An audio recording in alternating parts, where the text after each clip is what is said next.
C'est inconvenable pour un nouvel arrivant d'aller dans une banque alimentaire. Non, ce message ne vient pas de moi. C'est quelqu'un qui me l'a laissé en commentaire sur une de mes vidéos. Si tu es un nouvel arrivant et que tu penses ainsi, sache que c'est une grosse erreur stratégique. Tu arrives ici, tu repars de zéro. Tu as le logement à payer qui est extrêmement cher. Tu as l'épicerie, tu as le transport. Tu ne sais pas quand est-ce que tu vas trouver un travail. Bref, tu ne sais pas quand est-ce que tu vas te stabiliser.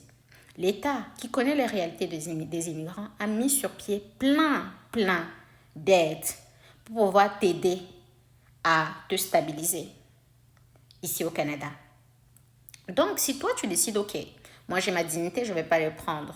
C'est une erreur et tu vas stresser financièrement à cause des petites aides comme ça que tu ne prends pas, que tu vas dire, ah non, ce sont des détails.